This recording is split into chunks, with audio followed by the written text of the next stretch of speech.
bold threat from Iran after a key figure in its nuclear program is assassinated.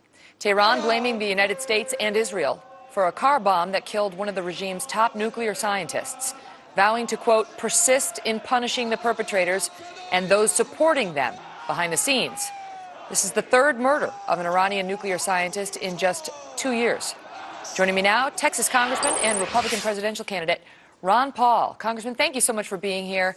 Now there is a real question about the position we're in, because there have been 3 guys assassinated over there. A 4th was attempted, and Iran is vowing to retaliate. They blame Israel, but they also blame us. Our Secretary of State says we had nothing to do with it. Israel's saying the same. Should we be doing this if it is us? And what should we do if Iran retaliates? Well, obviously, if we're doing it, we shouldn't be doing it.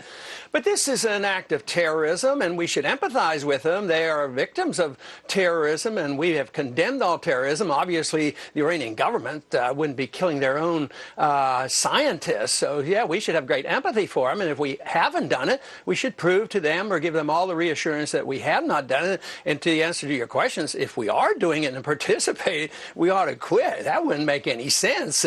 Participating in violent acts, which would be equivalent to terrorism. At the same time, that's all we talk about is going around the world on a global war on terrorism, so there'd be no consistency there. Well, now we may have a problem on our hands, because if our Secretary of State says it wasn't us, but Iran seems to believe it was us, and now they're vowing to retaliate, perhaps against Israel, perhaps against us. What do we do if they assassinate an American in response? Well, it's a real mess. We should have done a lot less, a lot sooner. Everybody knows we have CIA agents maneuvering in Iran. We had a drone shot down, maybe 2 drones shot down over Iran. We're getting ready to put very punishing sanctions on them and disrupting the oil market.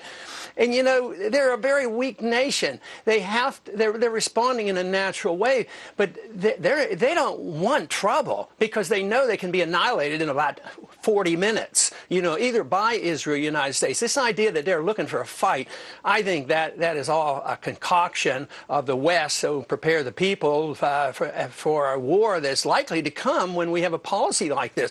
I think it makes the perfect argument for my non-interventionist foreign policy that we shouldn't be engaged in stirring up trouble. And all these things that we do to try to get rid of the regime in Iran right now actually plays into their hands, because once we interfere or put on sanctions, this brings the Iranian people together. They're having an election in a few months, and Ahmadinejad is not that strong politically. But when we interfere as an outsider, those dissidents who are struggling to get control of their country and their government and have a more sensible government, we have to drive them into the arms of the government. Just as we were brought together after 9/11, we were no dissenters. We all came together. There were no Republicans and Democrats. So we have to try to understand how our policies actually do the opposite of what we intend them to do. We have an impression in this country that they do want trouble, though, because of threats like the one they made to shut down the Strait of Hormuz, through which 1/6 of the world's oil supply flows. If they did that, if you were the president, Congressman,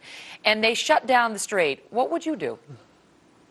Well, I would tell them I'm not going to put sanctions on them. That's their response. They're not going to close down the Straits of Hormuz. That would be, self-destructive. But they have to say something to try to make us think differently about putting devastating sanctions that's going to really hurt their people, and it's going to hurt the economy. It's going to hurt their Eastern Europe are going to suffer. That's why there's hesitation right now about this.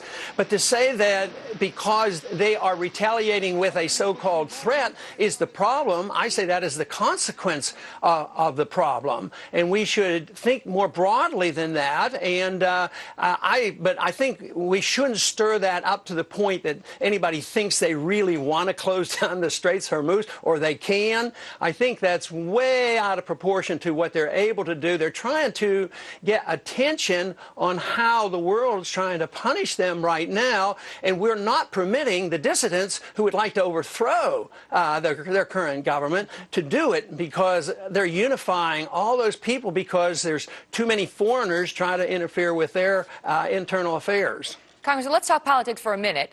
We had Scott Rasmussen on at the top of the hour, and one of the polls that he just came out with today talks about the person the voters in South Carolina believe would be the weakest opponent to President Obama. You came in first in this poll. 33% thought that you would be the weakest. Huntsman second with 22% of the vote. What do you think about that? That it's an electability question, whether people believe you could beat President Obama. I think that's a totally unreliable polling, because he might have talked to a few Republicans, but just the other day there was a poll out that showed that I was absolutely equal to Obama in a national race. So I have a lot of support with Democrats and independents and Republicans, obviously the way we did in New Hampshire.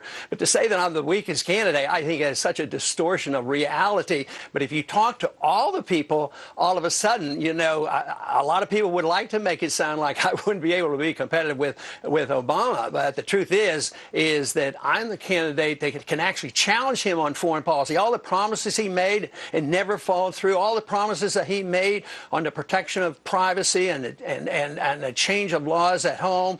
I mean, the base of Obama's base is very, very weak, and they're disenchanted with him. And there's no reason why I can't maintain the base in the Republican Party, because I'm the fiscal conservative. I'm the only one that has talked about cutting any spending. Everybody else talks about, tinkering around the edges. Got to run, Congressman. Six seconds to a hard break, but thank you so much for being here. All the best.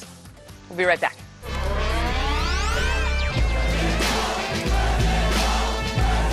Just the other day, there was a poll out that showed that I was absolutely equal to Obama in a national race. So I have a lot of support with Democrats and independents and Republicans, obviously the way we did in New Hampshire.